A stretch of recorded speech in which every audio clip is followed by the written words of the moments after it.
አጋንንት የለብሽም ቁጭ በይ ብዬ አውቃለሁ። አጋንንት ማስወጣት ከወንጌል አንጻር ምንድነው? አጋንንት ነፃ መውጣት ነሰሰሊ በጩኸት ብቻ ነው? ጸጋን በገንዘብ መግዛት የሚፈልጉ ይገጥመኛል። ገንዘብ ላለውም ለሌለውም ሀብታሙም ደሃውም እግዚአብሔር በክብሩ አይደራደር። ክብሩ እንዲበላበት አገልግሎትን ሚንስ ኦፍ ኢንካም እንድናረግ አይፈልግም። በእኔ እንዲሰራ ቃዱ ሆኖ ከሰራ ከኔ የሆነ ምንም ነገር የለም። ያለኔም መስራት ይችላል። ክብር የማይፈልግ ማንም የለም። ግን ክብሩ በምድር ወይስ በሰማይ? አገልጋይ መሬት ላይ እንደሚቀመጥ ኬሻ ማንም መጥቶ እግሩን የሚጠርግበት እንዲሆን ያስባሉ። እንደዚህ አይነት ሰዎች አሉ። ካገለገልን ራሱ ያቀርባል። የሚያቀሉ ዝቅ የሚያደርጉ መጠን ያልፍና እግር መሳም፣ ልብስ መንካት፣ ገንዘብ መሰብሰብ። ጤነኛ እንደሆንክ ካልተረዳ ጤነኛ አይደለህም። በቤተ ክርስቲያን ውስጥ ሁሉም ሰው የሚጮህ አጋንንት ነው ብዬ ነው ያለው። ገና ጸሎት ልንጸልይ ነው ስንል የሚጮህ ሰዎች አሉ። እኛ ቤተ ክርስቲያን ፊት ወንበር አያዝለትም። ቀድሞ የመጣ የፈለግ ይቀመጥ። በእኔ ትምህርት ከሆነ የበራው በእኔ ብቃት በእኔ ችሎታ ከሆነ የስ መመስገን አለብን፣ መከፈልም አለብን። በሌላው ጽንፍ ደግሞ አገልጋይ እንደ እግዚአብሔር የሚመለክበት ጽንፍ አለ። ያለ እኔ ከሚሰራ በእኔ እንዲሰራ እፈልጋለሁ። እኔም ዘማሪ እድሜ በመጣ ጊዜ እንደነዚህ አይነት ነገሮች ፈጽሞ የተወገዙ ኑፋቄዎች መሆናቸው ታውቆ ሰው መጠንቀቅ አለበት። ካገለገልክ በኋላ ትከበባለህ። በጋርድ ነው። ቅርብ ጊዜ አገልግሎትን አላየሁም። አጋንንት ምንድን ነው? እንዴት ነው ሰው ውስጥ የሚገባው? ክርስቲያኖች ውስጥ በአጋንንት ሊያዙ ይችላሉ ወይ? By the power of Holy Spirit ያ አስገዳጅ ሁኔታ ከዛ ሰው ውስጥ ወይም ከዛ ሰው መንፈስ እንዲለይ ማድረግ ይቻላል። ሶስቴ ጮህ ውጣ፣ ሶስቴ ተብሎ አልተጻፈም። አንዳንዴ ሰባቴ ማያለሁ። አንዴ ቢሆንስ? ሳይጮህ ቢሆንስ? ክርስቲያኖች በአጋንንት መያዝ የለባቸው፣ ግን ሊያዙ ይችላል። ልምምድ ውስጥ ዝሙት ሊሆን ይችላል። የእርኩስ መንፈስ ሐሳብ ያለው መንፈስ ውስጥ ከሆነ ያ ሰው አልዳን ታንክ ዩ እስካልካደ ድረስ ኢየሱስ አያድንም እስካላለ ድረስ። ስለዚህ በርካታ ክርስቲያኖች አጋንንት አለባቸው። ወደ እግዚአብሔር የምንቀርበው ምንድን ነው? በእግዚአብሔር ሐሳብ ይሳደባሉ። አገልጋዩን ልክ ታየውና ይህንንስ ወቅተዋለሁ አደባየዋለሁ ትላለህ። መናፍስትን ማስወጣት እንደ እግዚአብሔር ልጅና መናፍስትን ማስወጣት እንደ ጸጋ ስጦታ አደገኛ ልምምድ ውስጥ ያሉ ሰዎች ገጥሞኝ ያውቃል። ሚዲያ ላይ ማናወጣቸው አይነት ወንድ ከወንድ ሴት ከሴት ሰው እግዚአብሔርን ቃል እየሰማ ነፃ ያወጣ። ይህንን የምንከላከለው በጌታ በኢየሱስ ክርስቶስ የስም ስልጣን ብቻ ነው።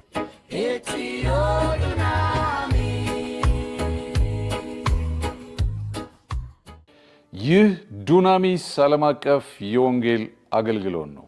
የጌታ ባሪያ እንዳለ በሽር ነኝ ከዱናሚስ ዓለም አቀፍ የወንጌል አገልግሎት። ዱናሚስ ዓለም አቀፍ የወንጌል አገልግሎት በሶስት ዳይሜንሽኖች የክርስቶስ ኢየሱስን ወንጌል በማሰራጨት ላይ ይገኛል። የመጀመሪያው የጀማ የወንጌል ስብከቶች በትልልቅ ስታዲየሞችና በትልልቅ አዳራሾች ውስጥ በየከተማው እየዞርን እናገለግላለን። ሁለተኛው እዚሁ ቢሾፍቱ ላይ ልዩ ማክሰኞና አርብ፣ በተለይ ወደ ማክሰኞ ልዩ የጸሎትና የእግዚአብሔር ቃል ጥናት ፕሮግራም አለን። ለታመሙ ሰዎች እንጸልያለን።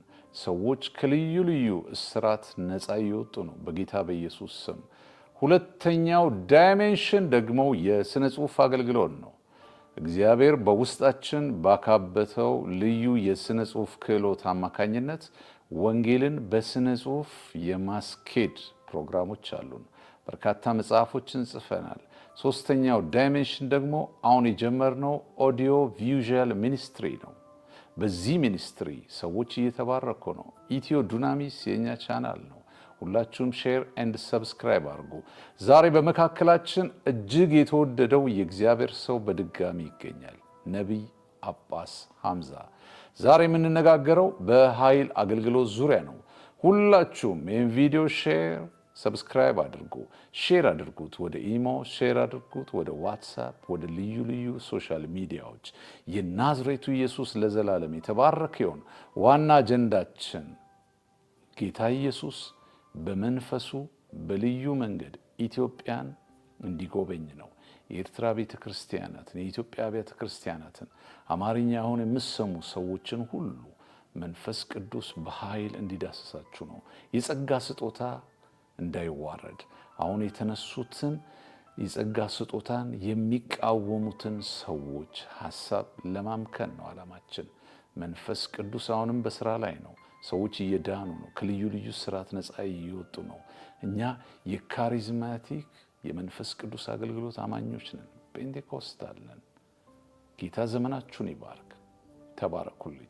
ወደ ነቢይ አባስ ሐምዛ አሁን በቀጥታ ወስዳችኋለሁ። የኃይል አገልግሎት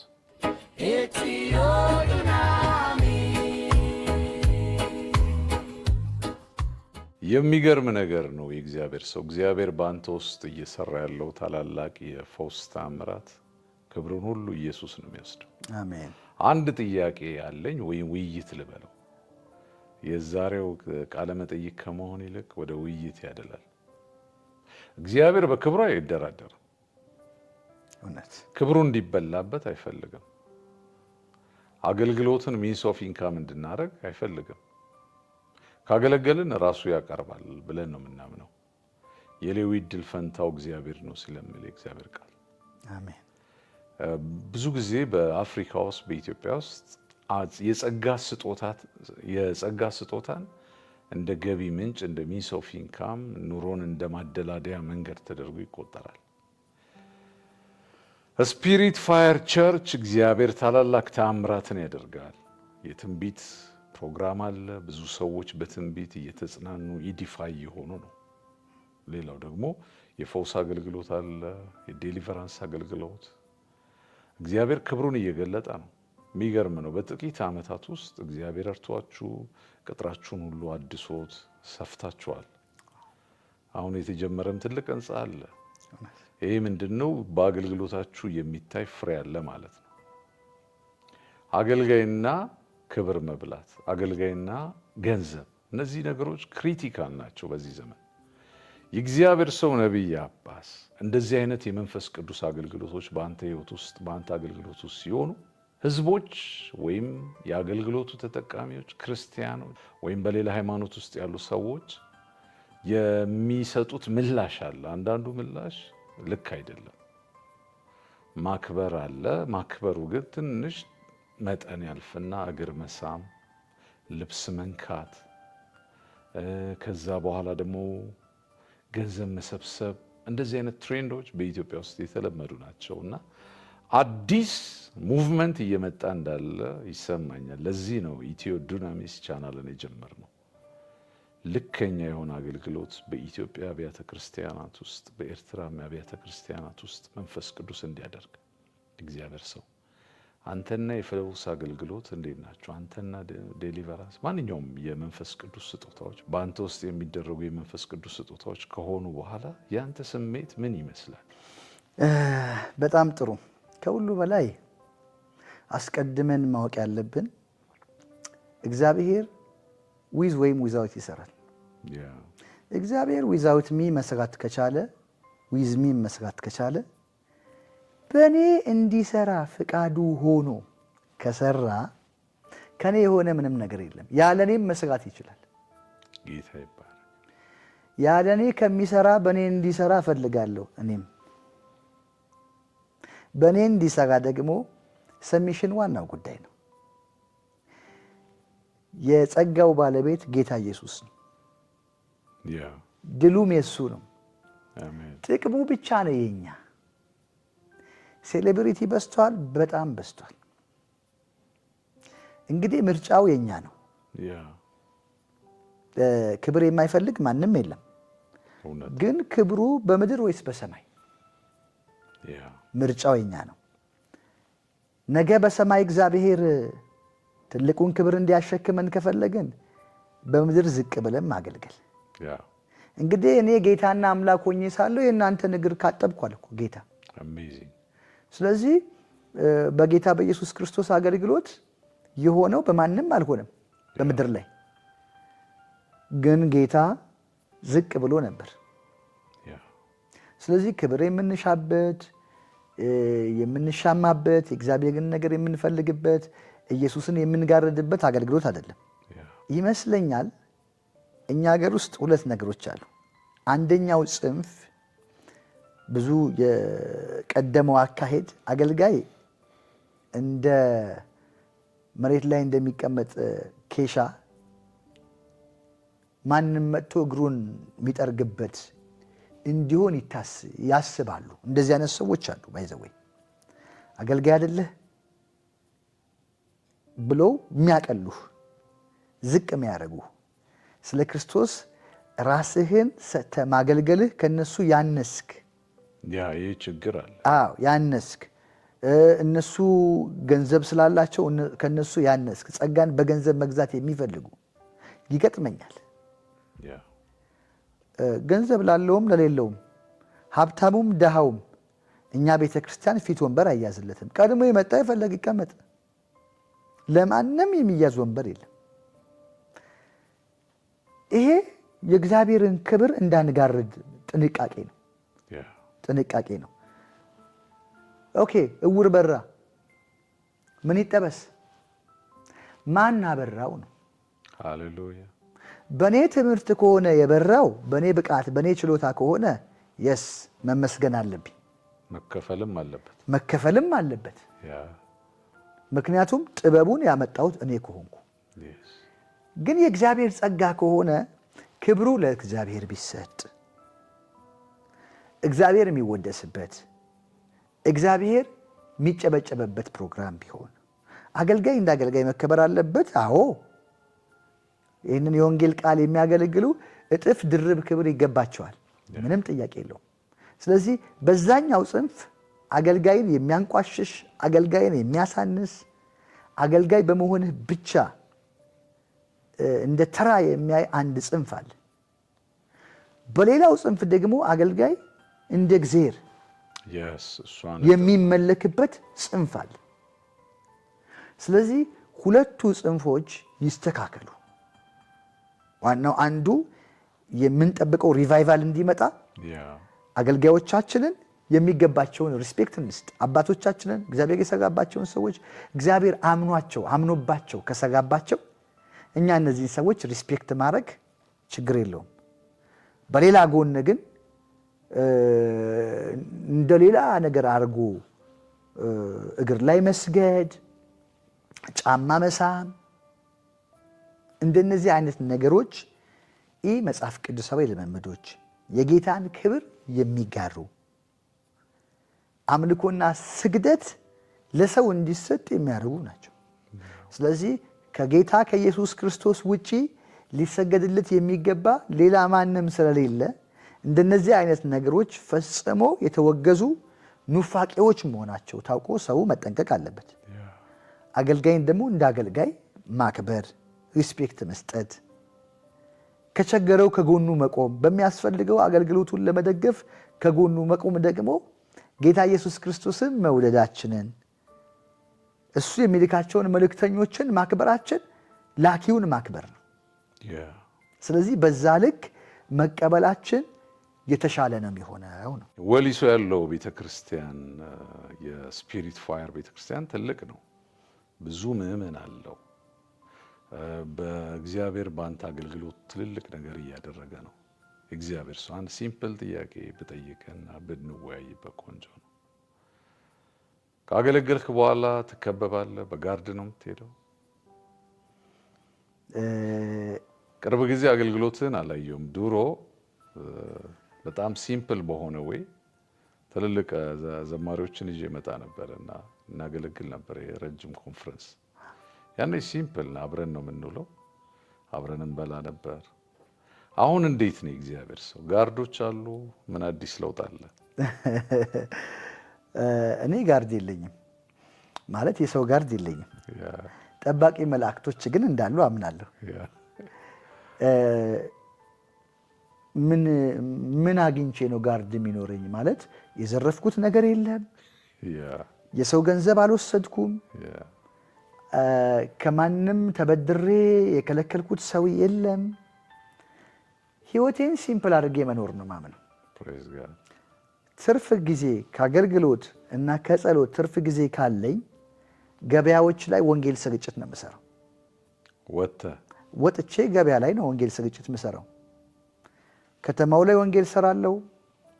አዲስ አበባም ባለን አገልግሎት አንድ ጊዜ ጎዳና ላይ ሰርተናል አይደል? ያ ጎዳና ላይ ዘማሪ ድኔ በመጣ ጊዜ ሙሉ ህዝቡን ነው እዛኔ ጎዳና ይዘን የወጣ ነው። እና አሁንም በተመሳሳይ መልኩ ወንጌል ሰራለው።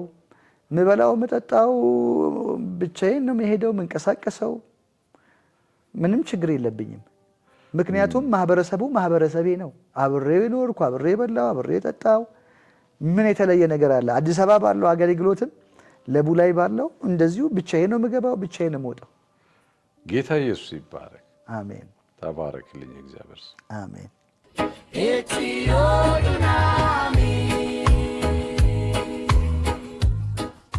እግዚአብሔር ይባረክ። እግዚአብሔር ሰው። አሁንም እንቀጥላለን። አሁን ከኃይል አገልግሎቶች መካከል አንደኛው በሆነው የዴሊቨራንስ ወይም የነፃ መውጣት አገልግሎት ዙሪያ ላይ እንወያያለን።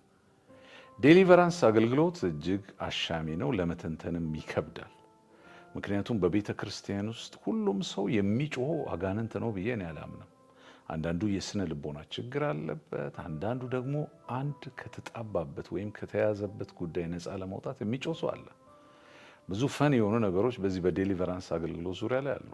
አንዳንድ ልምምዶቻችን ራሱ ከአጋንንት ነፃ ማውጣት 3 መጮህ ነው። እነዚህ ነገሮች በጣም ክሪቲካል አናሊሲስ ይፈልጋሉ። አንዳንድ ሰው አጋንንትን ማስጮህ እንደ ትልቅ ግባት ወስዶ በካሜራ በልዩ ልዩ ሚዲያዎች በመቅረጽ የተቀባ እግዚአብሔር ለልዩ ዓላማ እንዳስነሳው የሚያደርጉ አገልጋዮች አሉ። እነዚህ ሁሉ ትልቅ የፒኤችዲ ዲዘርቴሽን የሚያሰሩ ሀሳቦች ይመስሉኛል። እግዚአብሔር ሰው ስለ ዴሊቨራንስ ስናስብ የማይመለሱ በርካታ ነገሮች አሉ። ግን ሰዎች ሁሉ ነፃ እየወጡ ነው። ብዙ ጊዜ ነፃ ይወጣሉ። አንዳንድ ጊዜ በአገልግሎታችን አጋጥሞኝ ያውቃል እና ብዙ ቦታ ካገለገልን በኋላ የእግዚአብሔርን ቃል በንጽህና ከሰበክን በኋላ ወደ ጸሎት ስንሄድ ገና ጸሎት ልንጸልይ ነው ስንል የሚጮሁ ሰዎች አሉ እና አንዳንዶቹ የኔ እናት አጋንንት የለብሽም ቁጭ በይ ብዬ አውቃለሁ። በጣም ብዙ ጊዜ እንደዚህ አይነት ኮንፊውዥኖች አሉ። አጋንንት ማስወጣት ከወንጌል አንጻር ምንድን ነው? አጋንንት ማስወጣት ለቤተ ክርስቲያን የሚጠቅማት ምንድን ነው? ከአጋንንት ነፃ መውጣት ነሰሰሊ በጩኸት ብቻ ነው? ሰው እግዚአብሔርን ቃል እየሰማ ነፃ ያወጣል? ቃል እየሰበክን ብዙ ሰዎች ነፃ ወጣን፣ ልዩ የደስታ መንፈስ ተሰማን ይሉናል አይደል? ብዙ ጊዜ በዚህ በከረምንበት የረጅም ዘመን አገልግሎት እግዚአብሔር ሰው በዱናሚስ ሚኒስትሪን አይተናል። እናንተ ደግሞ በስፒሪት ፋየር ቸርች በወሊሶና በለቡ ላይ በደንብ ይህን ነገር ኤግዛማይን ለማድረግ ጊዜ ታይም አላችሁ። እኛ ተንቀሳቃሽ አገልጋዮች ነን። በደንብ ፍሬውንም ታያላችሁ። የእግዚአብሔር ሰው ወደ ሰፊ ትንታኔ ውስጥ እንድትገባ መድረኩን መንገዱን እየጠረኩል ነው። የነፃ ማውጣት አገልግሎት ወይም ዴሊቨራንስ ምንድን ነው ኮንሰፕቱ? በመሀል የምጠይቅ ጥያቄዎች አሉ። እኔም ሀሳብ ለመስጠት እየሞከርኩ ዛሬ ቃለ መጠይቅ አይደለም፣ ውይይት ነው። በጣም ጥሩ ነው። እንግዲህ እንዳልከው ነው። ትሪክም ይመስላል አሁን ያለው ነገር። በመጀመሪያ መመለስ ያለበት አጋንንት ምንድን ነው? እንዴት ነው ሰው ውስጥ የሚገባው? ክርስቲያኖችስ በአጋንንት ሊያዙ ይችላሉ ወይ? እነዚህ ሀሳቦች መመለስ አለባቸው። እንግዲህ ብዙ ሰው አጋንንት አለበት ወይም አጋንንት ገብቶበታል ሲባል የሆነ ቀንድ ያለው ጥርሱ ሹል የሆነ ጥቁር የሆነ እንደዚህ አይነት ስፒሪት ውስጡ ገብቶ ቁጭ ብሎ ሲኖር እንደዚህ አይነት የሆነ አካል ቁስ አካል ጋር የሚያመሳስሉ አሉ። አጋንንት መንፈስ ነው ራሱ። አጋንንት መንፈስ ነው፣ የሚጨበጥ የሚያዝ የሚዳሰስ አይደለም። ኢስ ስፒሪት ኢስ ባዲ ስፒሪት። ያው ትክክለኛው በግሪክ እኮ ንፋስ ነው። አዎ፣ ስለዚህ ኢስ ባዲ ስፒሪት ግን ባድ ነው። ያ ባድ ነው። ሶ ምንድነው አጋንንት ገባበት ስንል እያልን ያለነው ሐሳቡን ነው፣ ተውት ነው። ኤክሰለንት። አጋንንታዊ አስተሳሰብ ወይም አጋንንታዊ የህይወት መርህ በሰው ውስጥ ሲገባ ያን ጊዜ አጋንንት በውስጡ ገባ እንላለን። የገባው አጋንንት መውጣት ይችላል ወይ? አዎ ይችላል። በሁለት አይነት መልኩ ይወጣል። አንደኛው ቅድም እንዳልነው ያ ሐሳብ በሌላ ሐሳብ ሲሸነፍ በትምህርት በዲስፕሌስመንት ቲዮሪ ትለዋለህ። ስለዚህ በትምህርት በማስተማር የእግዚአብሔርን ቃል በማስተማር ቅዱሱን ቃል በመንገር ርኩስ የሆነውን የህይወት መርህ ሰዎች እየጣሉ ይመጣሉ። ቅዱሱ ነገር እየገባ እየሞላ ሲመጣ እርኩሱ ነገር እየወጣ ይመጣል። አንደኛው ይሄ ነው። ሁለተኛው ደግሞ በአስገዳጅ ሁኔታ አሁን በኃይል አገልግሎት የምንለው እሱ by the power of Holy Spirit ያ በአስገዳጅ ሁኔታ ከዛ ሰው ውስጥ ወይም ከዛ ሰው መንፈስ እንዲለይ ማድረግ ይቻላል በጌታ በኢየሱስ ክርስቶስ ስም በመጸለይ። አጋንንትን ማስወጣት በሁለት አይነት መልኩ እንደሚሆን እናውቃለን። አንደኛው መናፍስትን በመለየት የጸጋ ስጦታ ሊሆን ይችላል። ሁለተኛው በልጅነት ስልጣን ሊሆን ይችላል። ምናልባት ይሄ አይነት መንፈስ ይሄ አይነት መናፍስት እዚህ ጉባኤ ያለ እገሌ ላይ ያለ ብሎ ለማለት ያ የጸጋ ስጦታ ሊያስፈልግ ይችላል። ግን ብሎ ጮሆ የመጣውን አጋንንት ለማስወጣት የጸጋ ስጦታ አያስፈልግም። ኦቶሪቲ ብቻ ነው የሚያስፈልገው። ሃሌሉያ። ልጅነት ስላለ በዛ ልጅነት ስልጣን የጌታ የኢየሱስ ክርስቶስ ስምን በመጥራት አጋንንትን ማስወጣት ይቻላል። አሁን በልጅነት ኦቶሪቲ ፕሬዝ ጋድ ማርቆስ ላይም ያለው እሱ ነው። ማርቆስ 16 ላይ ባለው መሰረት። ስለዚህ አጋንንት በዛ መልኩ ሊወጣ ይችላል። አጋንንት ከየት ይወጣል? ካለበት ክፉ መንፈስ ሐሳቡን ከዘራበት ካስቀመጠበት ሁሉ ይወጣል። አንዳንዱ ጮሆ ሊወጣ ይችላል። አዛክቶ የሚወጣ ቁም ነገሩ መውጣቱ ነው። ነገር ግን ሊወጣ የሚችልባቸው መንገዶችን አለመሳት፣ አሰራርን መከተል መንፈስ ቅዱስ በውስጣችን ባመጣው መልኩ ሶስቴ ጮኸ ውጣ። ምሳሌ ሶስቴ ተብሎ አልተጻፈም። ኢትዮጵያዊ ነው። ሁሉም ሰው መጥቶ ሶስቴ ይላል። ኢትዮጵያ ብቻ ነው። አንዳንዴ ሰባቴ ማያለው። አንዴ ቢሆንስ? እሺ ሳይጮህ ቢሆንስ? ኦቶሪቲ ያለው አንተ ጋር። ፕሬዝ ጋድ። ሳይጮህ ቢሆንስ? አንፈራግጠህ ውጣ ብሎስ አንፈራግጦ ወጣ የሚል እኮ አለ። ስለዚህ በልዩ ልዩ መልኩ ሊወጣ ይችላል። ልምምዶችን ዶክትሪን አናርጋቸው። አንድ ሰው ሲያደርግ ያየነውን ልምምድ ተከትለን እሱ ነው ዶክትሪን እሱ ነው ልክ ብለን እንደ ዶክትሪን ቀርጸን አንንቀሳቀስ እንጂ በየትኛውም መልኩ እግዚአብሔር ሊሰራ ስለሚችል አጋንንትን በዛ ልክ ማስወጣት ይችላል። እንግዲህ ክርስቲያኖች በአጋንንት መያዝ የለባቸውም፣ ግን ሊያዙ ይችላሉ። አጋንንት ማለት የለባቸውም ነው እንጂ ድነው እንዴት አጋንንት ይይዛቸዋል የሚለው ቅድም ያመጣናትን ቶት ሐሳብ ነው። ለምሳሌ በይሁዳ ውስጥ ሐሳብ አገባበት ነው አይደል? ያ ቶት ነው እንጂ እኮ ደህንነቱ ጋር አያያዝም። ቴንክ ዩ። ሐሳብ ነው የሚገባው። ሐሳብ ደግሞ የሚገባው መንፈስ ላይ አይደለም፣ በነፍስ ክፍል ውስጥ ነው። እውቀት የነፍስ አንዱ ክፍል ነው። ልምምድ ውስጥ ዝሙት ሊሆን ይችላል። በነፍስ ክፍል ውስጥ ስለሆነ የሚገባው በነፍስ ክፍል ውስጥ ያለውን ያንን ሐሳብ በጸሎት አሊያም በእግዚአብሔር ቃል ኃይል እውቀት ሊወጣ ይችላል። መንፈሱ ከሆነ ግን የሐሳቡ ወይም ያ የእርኩስ መንፈስ ሐሳብ ያለው መንፈስ ውስጥ ከሆነ ያ ሰው አልዳነም። ወይ አግሪመንት አለው ከኢሉሚናቲ ጋር ከጨለማው ዓለም ጋር ሰምቲንግ።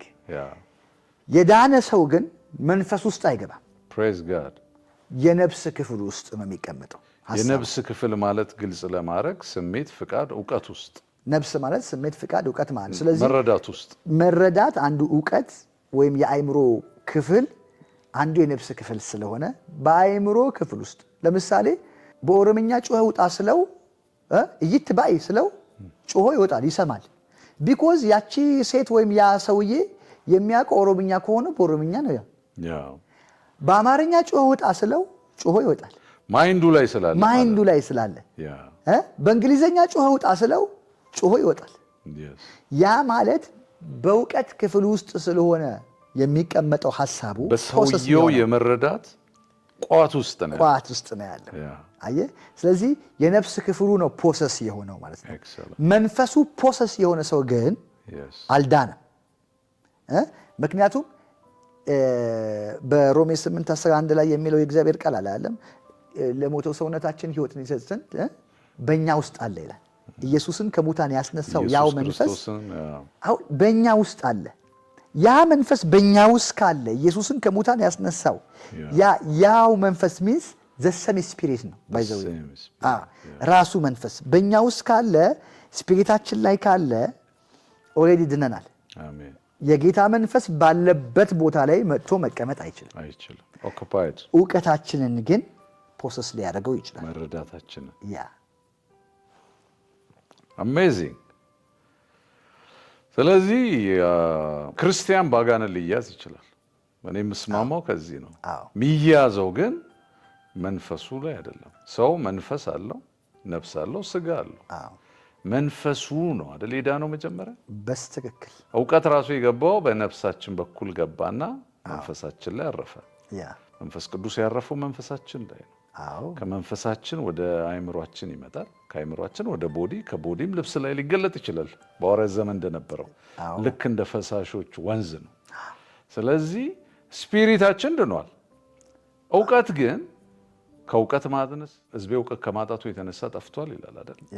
ያልዳነ የነፍስ ክፍል አለ። በዕውቀት አንጻር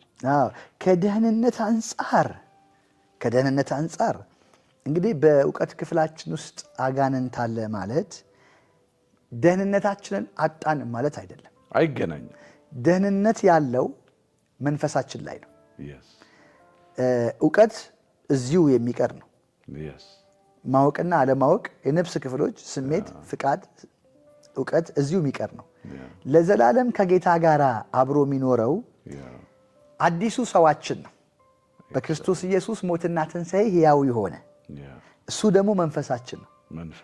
እሱ ሲልድ ነው። እሱ ውስጥ በጌታ በኢየሱስ ክርስቶስ እምነቱን ሰው እስካልካደ ድረስ ኢየሱስ አያድንም እስካላለ ድረስ በአእምሮ ማለት ነው። ደህንነቱን ሊያጣ አይችልም። ፕሬዝ ጋድ። ስለዚህ አእምሮ ፖሰስድ ሊሆን ይችላል። ለምሳሌ በዝሙት አእምሮ ሁሌ ያንን ነገር ከለመደ ግራቲፋይ ካረገ በዚህ ጉዳይ ደስታ ኤክስተሲ ከሰጠው ይደጋግመዋል። እላዩ ላይ ሜሞሪው ላይ ትዝታ ይፈጥርበታል። ያ ትዝታ ድግምግሞሽ ይሆናል። ከዛ ልምድ ይሆናል። መጽሐፍ ቅዱስ ራሱ ሐዋርያ ጳውሎስ የሚናገረው ለጢሞቴዎስ እግዚአብሔርን ለመምሰል አስለምድ የሚለው በማይንዱ ነው አይደል? ለአጋንንት ባህሪ፣ ለአጋንንት አስተሳሰብ ሰው አእምሮን ካስለመደ በሁለት ነገር ነፃ ይወጣል እያልክ ነው እግዚአብሔር ሰው። የመጀመሪያው በእውቀት በመማር በማወቅ በእግዚአብሔር ቃል እውቀት። ሁለተኛው በኦቶሪቲ ከክርስቲያን ውስጥ አጋንንት ማስወጣት ይቻላል። ስለዚህ በርካታ ክርስቲያኖች አጋንንት አለባቸው ብለን መደምደም እንችላለን። ሊኖርባቸው ይችላል። በጣም ብዙ ቦታ ስናገለግል ቃል እያገለገልን ያበሳጨዋል መንፈሱ ከአንዳንድ ክርስቲያኖች ውስጥ። ያ ምንድን ነው? በሆነ ጉዳይ ላይ አስተሳሰባቸውን ጠምዶ ይዟል። ለዚህ ነው አይደል የሚጮህ እኮ ያንኑ ነገር ነው የሚለፈልፈው ያንኑ ነው አይደል? ያ ተደጋጋሚው የሚያደርጉት ምን መሰለ አፖስትል ቲቢት ምንድን ነው? ዴሞኒክ ሰውን መጥላት ምንድን ነው? ዴሞኒክ አመፅ ምንድን ነው? ወንድምህ ላይ ክፋት ማሰብ ምንድን ነው? ይሄ ሁሉ የአጋንንት ነው። እነዚህ አስተሳሰቦች በእኛ ውስጥ ሲመጡ አጋንንታዊ ሀሳብ በነፍስ ክፍላችን ውስጥ ገብቷል ማለት ነው። ስለዚህ እግዚአብሔር ልብ ከሰጠን ቶሎ መመለስ ከቻል በንስሐ በእግዚአብሔር ፊት በመውደቅ እግዚአብሔር ይሄንን ክፉ ሀሳብ ሊያነሳልን ይችላል። በእግዚአብሔር ቃል እውነት የእግዚአብሔር ቃል ትልቁ ከሌሎች ቃሎች ወይም ከሌሎች መጽሐፍ ቅዱስ የሚለየው አንባቢውን የመቀደስ የመለወጥ ሃሌሉያ ወደ መልካም ስነ ምግባር የመቀየር ኃይል ስላለው ነው። መንፈስ ስለሆነ ህይወትም ስለሆነ ስለዚህ በእግዚአብሔር ቃል ልንፈወስ እንችላለን። ሌላኛው በጸሎት ኃይል ነፃ ልንወጣ እንችላለን። እነዚህ ሁሉ አጋንንታዊ ዲሊቨራንስ ማለት ነው። ሰውየው ራሱን ነፃ ማውጣት ይችላል በደንብ እየጸለየ ቃል እያነበበ ሰልፍ ዲሊቨራንስ በደንብ አለ። ስንቃወመው እኮ ለቆን የሚሄድ ነገር አለ ይሄዳል። እየጸለየ ዲያብሎስን ተቃወሙት ከእናንተ ይሸሻል እኮ ነው ያለው። it's all about the thought ያ ሐሳቡን ነው። ተቃወሙት ከእናንተ ይሸሻል። ወደ እግዚአብሔር ቀረቡ፣ ወደ እናንተ ይቀርባል። ወደ እግዚአብሔር ምን ቀርበው በምንድን ነው? በእግዚአብሔር ሐሳብ። ፕሬዝ ጋድ። ክርስቲያን በሰይጣን ሊያዝ ይችላል፣ በአጋንንታዊ አስተሳሰብ መያዝ ይችላል ማለት ነው። ያ ግን ዴሊቨርድ ይሆናል። ክብር ለኢየሱስ ይሁን። እየቆየ ቢሄድስ ዲቴል እንግባ እንደ እየቆየ ልምምድ ውስጥ እየቆየ ከሄደ ለምሳሌ የቁጣ ባህሪ ካለበት የቁጣ መንፈስ እኔ ከብዙ ሰዎች ውስጥ ሲወጣ ነው ስንጸልይ ይለቃቸዋል። ይሳደባሉ ሁሉ አገልጋዩን ምን ታመጣለህ ይላል። ያዛው ማኒፌስት ሂድበት ጠይቅ። ያ እግዚአብሔር ሰው ይሄ ስፒሪት ይገለጣል። ከክርስቲያኖች ውስጥ ነው። በልሳን እኮ ይጸልያሉ፣ ድነዋል፣ ቃልም ያውቃሉ። ግን እቺ ባህሪ ትወጣለች፣ አጓርቶ እኮ ይወጣል። እግዚአብሔር ይመስገን። ምንድነው ሰዎች ከጥፋታቸው ለመመለስ ፈቃደኛ ሳይሆኑ ሲቀሩ፣ ለእግዚአብሔር ቃል ምላሽ መስጠት ሲያቅታቸው፣ መጽሐፍ ምን ይላል? ስጋ በመንፈስ መንፈስም በስጋ ላይ እርስ በርስ ይቃወማል ይላል። ውስጥህ ያለው የጌታ መንፈስ በመንፈስ ውስጥ ስላለ በስጋ ወይም ደግሞ በአይምሮህ ላይ ያለው ፕሮሰስ የወልክበትን ሐሳብ ይቃወመዋል። ያም ይሄን ይቃወመዋል። ስለዚህ አሁን የበለጠው ጡንቻ ያፈረጠመው ሐሳብ የትኛው ነው? ጡንቻ ያፈረጠመው። ስለዚህ የበለጠው ወደ በለጠው ትወሰድና መመለስም አለመመለስም እዛ ጋ ነው። ስለዚህ አለመመለስ ካለ እና የሚቆይ የሚሰነበትበት ከሆነ ያ ሰው ላይ ኦልሬዲ ፕሮሰስ ሲሆን ቴስት አይሆንም፣ ቴምፕቴሽን ነው የሚያደርገው። ቴምፕቴት ያደርገዋል አጋንንት። ቴምፕቴት ሲያደርገው ይሄ ሪፒቴሽን ኦፍ ቴስት ማለት ፊሎሶፊው ሊሆን ይችላል። የእምነት ፊሎሶፊ ፋይናሊ ሊክድም ይችላል። ሲክድ ሆሊ ስፒሪት እዛ አይኖርም። ከካደ ካደ ነው። ምክንያቱም በፍቃደኝነት ላይ ፍሪ ዊል አለ። ስለዚህ በዛ የህይወት መርህ ውስጥ ዝም ብሎ የሚቆይ ሰው እንግዲህ ጸሎት ያስፈልገዋል፣ ረጅም ጸሎት ያስፈልገዋል። ጾምና ጸሎት። አንድ ጊዜ ጌታ ምን አለ? እንደዚህ አይነቱ በጾምና በጸሎት ካልሆነ በስተቀር አይወጣም አለ እኮ ይዘውት ሲወጡ ሐዋርያት። ቴንክ ዩ። ቆንጆ ሐሳብ፣ ነፃ ውይይት አይደል ዛሬ እዚህ እግዚአብሔር ሰው። ጾም ጸሎትና ዴሊቨራንስ እንሂድ በዚሁ። በጣም ጥሩ። የሚገርም የራሴን ልንገር። አንዳንድ ጊዜ ላገለግል መድረክ ላይ እወጣለሁ። በደንብ ቃል ሰብኬ አያለው እኮ ስፒሪቱ ማላይ ምን እንዳለ በመንፈስ ያለው እግዚአብሔር ሰው አይና መገሰጽ ግን አቅም አጣለሁ። ይህን ነገር ራሴ መልስ እፈልጋለሁና የሆነ ትንሽ ልጅ ሆነ ትዝ ይላል ምትመታውና ማትመታው ልጅ ታውቃለህ አይደል? ልክ ታየውና ይህንንስ ወቅተዋለሁ አደባየዋለሁ ትላለህ። በእየጸለይን አንዳንዴ ዩ ፊል ሎ ስትሬንግስ አቅም ታጣለህ። ይሄ ነገር ከጾም ጸሎት ጋር እስቲ የተገናኘ ነገር ይመስለኛል። እና አንዳንድ ቴክስትም ሳነብ ጸጋው አለ እኮ ዲዘርኒንጉ አለ፣ ግን እንትን ታጣለህ፣ ፓወር ያንሳል። እግዚአብሔር ሰው ወሳኝ ሐሳብ እዚህ ላይ ምንድን ነው ያው እየተወያየንም ያለነው ስለ ኃይል አገልግሎት አይደል? የዴሊቨራንስ ላይ ስፔሻሊ እንግዲህ ኃይል ያስፈልጋል። መናፍስቱ ጋር ካለው ኃይል የበለጠ ቁም ነገሩ ሙሴም ብትር ጥሎ እባብ አድርገዋል፣ ጠንቋዮችም ብትር ጥለው እባብ አድርገዋል። ሁለቱም ጋር ዱናሚስ አለ፣ ፓወር አለ። ነገር ግን የሙሴ ብትር የጠንቋዮችን ብትር ዋጠች፣ ኮንሱም አደረገች። አሁን የሚበልጥ ኃይል ያስፈልጋል። አሜን። እነዛ አጋንንቶችን ለመምታት እንዴት እናድርግ? ይሄ ስኬት ይመጣል። የመለየት የጸጋ ስጦታ ኖሮ አጋንንቶችን እያየን ለመገሰጽና ለማስወጣት የምንቸገር ከሆነ መጸለይና መጾም አለብን። የእግዚአብሔርን ኃይል መካፈል አለብን። ፓወር ሶርስ ነው። ያ ምንድነው? በመንፈስ ቅዱስ ሙላት እናምናለና ሙላት የአንድ ቀን አይደለም፣ የየዕለት ጊዜ ነው። መንፈስ ቅዱስ እኮ ኃይልም ጭምር ነው። የምንካፈለው ኃይልም ጭምር ነው ስንሞላ። ስለዚህ ኃይል እየተሞላን ኃይል አለን ከሚሉት የበለጠ ኃይል ይዘን እንመጣለን። ስለዚህ መጾምና መጸለይ ለነፃ መውጣት አገልግሎት የሚጸልዩ ሰዎች ጋር የግድ አስፈላጊ ሶርስ ኦፍ ፓወር ነው። ዲፊኒትሊ ቢሊግራም ነው መሰለኝ የቢሊግራም መጽሐፍ ላይ ነው ያነበብኩት እና ምን ይላል ማስተማር ከፈለክ ቸርች ውስጥ አንብብ ይላል። አጋንን ማስወጣት የኃይል አገልግሎት እንዲገለጥ ከፈለክ ደግሞ ጾም ጸልይ ይላል። አይገርም? በትክክል።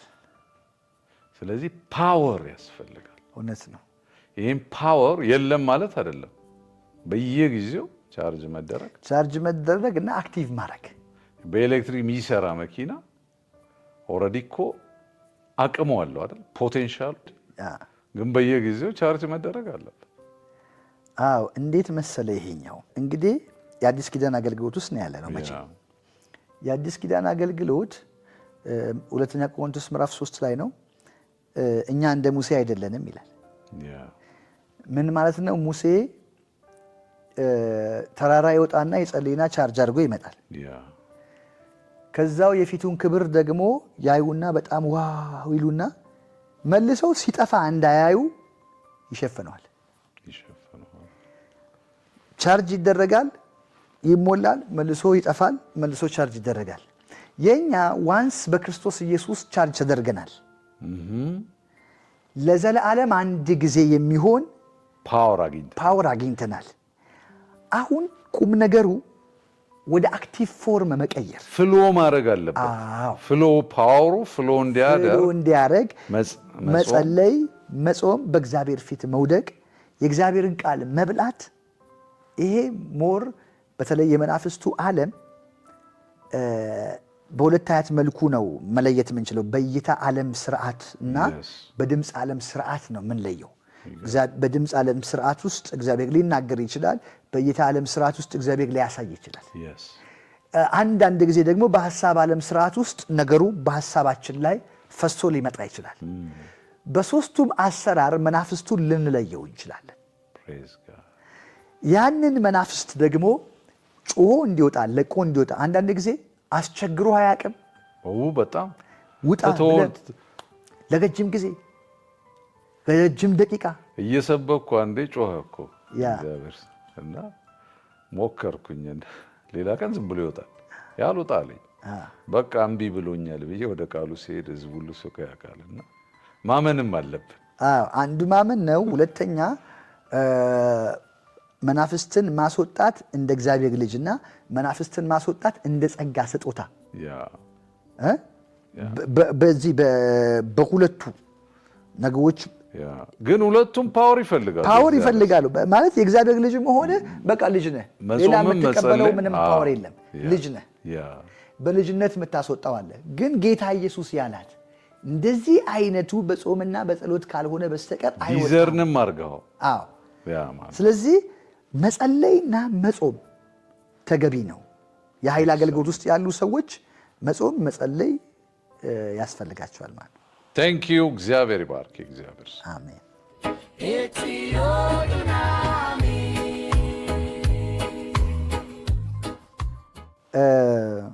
አንድ ጊዜ ነው እጁ ተቆልምሟል። እንደዚህ እንግዲህ እኔ ማለት አልችልም። በጣም እጁ የታጠፈ ነው። እንደዚህ የተቆለመመ እጅ ነው። እንድጸልይለት ይዘው መጡ። ለታመሙ ሰዎች እየጸለይኩ ነው እና ለእጁ ልጸልይ እጁን እንደዚህ ሲይዘው የእግዚአብሔር መንፈስ በዛ ሰው ውስጥ